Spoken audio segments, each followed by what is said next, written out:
سامعین کرام السلام علیکم ورحمۃ اللہ وبرکاتہ۔ بسم اللہ الرحمن الرحیم۔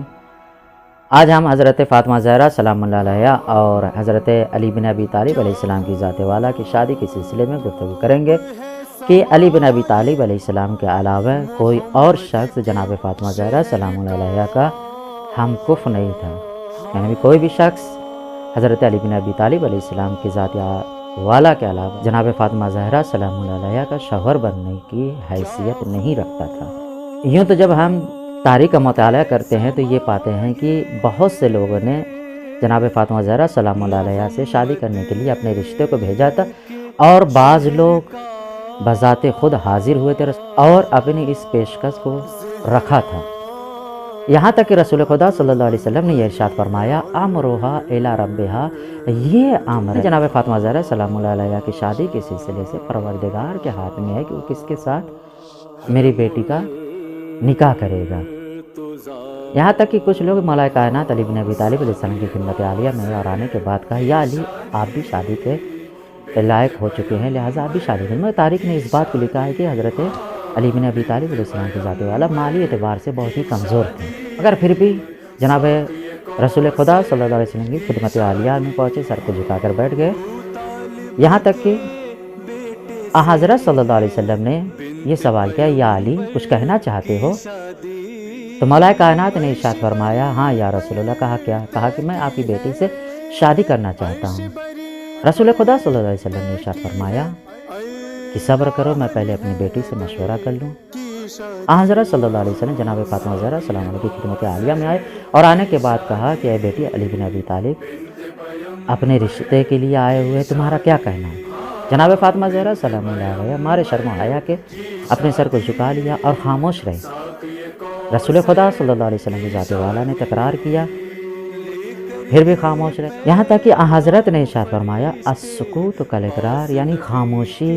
قبول کرنے کے برابر ہے، آپ کا جواب ہاں میں ہے۔ رسول خدا صلی اللہ علیہ وسلم نے علی بن ابی طالب علیہ السلام کو اس خوشخبری کو سنایا، یہاں تک کہ یہ بات پورے مدینے میں آگ کی طرح پھیل گئی، اور چونکہ جو لوگ رشتہ لے کر آئے تھے رسول خدا صلی اللہ علیہ وسلم سے، یا وہ لوگ ناراض ہو چکے تھے نہ کی صورت میں، یا رسول خدا صلی اللہ علیہ وسلم کی ذات والا بعض لوگوں سے ناراض ہو گئے تھے، یہاں تک کہ ایک مرتبہ رسول خدا صلی اللہ علیہ وسلم ممبر پر تشریف لے گئے اور لے جانے کے بعد یہ عرض کیا کہ لا لم یخلق علی، اگر علی بن ابی طالب علیہ السلام کو خلق نہ کیا گیا تھا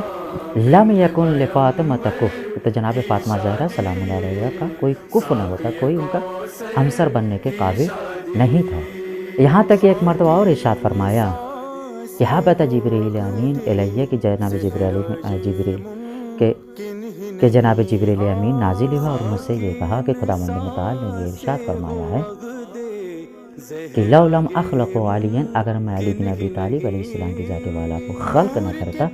لما کان لفاطمہ ابنت کفر علی وجہ الارض،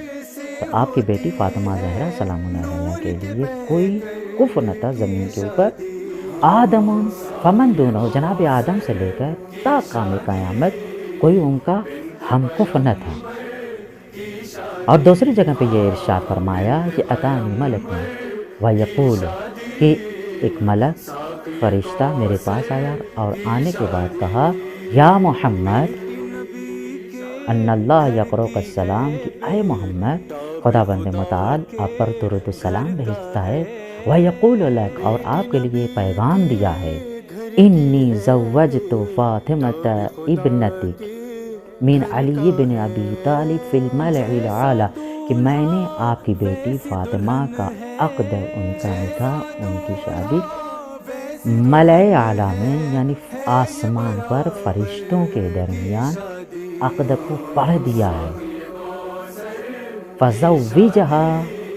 منہ فی الارض، بس آپ بھی ان کا نکاح زمین پر پڑھ دیں، یعنی کہ مولا کائنات علی بن ابی طالب علیہ السلام کی ذات والا اور جناب فاطمہ زہرا سلام اللہ علیہا کا عقد پہلے خدا بند متعال کی ذات والا نے آسمان پر پڑھا تھا، اور اس کے بعد رسول خدا صلی اللہ علیہ وسلم جیسی شخصیت کو یہ حکم دیا تھا کہ آپ زمین پر بھی پڑھ دیں۔ اس طریقے سے رسول خدا صلی اللہ علیہ وسلم نے واضح الفاظ میں بیان کر دیا کہ اگر کوئی ہمسری کے لائق تھا، کوئی شوہر بننے کے لائق تھا میری بیٹی کا، وہ صرف اور صرف مولا کائنات علیہ السلام کی ذات والا تھی۔ مگر ہمیں یہ یاد رکھنا چاہیے دین اسلام میں نکاح، عقد، شادی بیاہ کا معیار، اس کی کسوٹی تقوی و پرہیزگاری اور عبادت الہی کی بنیاد پہ ہونا چاہیے، نہ کہ جاہ و حشم، مال و دولت، مقام و مرتبت کے اعتبار سے ہونا چاہیے۔ نہیں، اگر ایسا ہوتا تو رسول خدا صلی اللہ علیہ وآلہ وسلم کی ذات والا اپنی بیٹی کی شادی کسی بادشاہ سے یا کسی رئیس سے کر دیتے، جبکہ ایسا نہیں تھا۔ لہٰذا ہمیں شادی بیاہ کے معاملے میں وہی معیار اور وہی کسوٹی رکھنا چاہیے جو رسول خدا صلی اللہ علیہ وآلہ وسلم کی ذات والا نے رکھا تھا۔ وآخر دعوانا الحمد للہ رب العالمین۔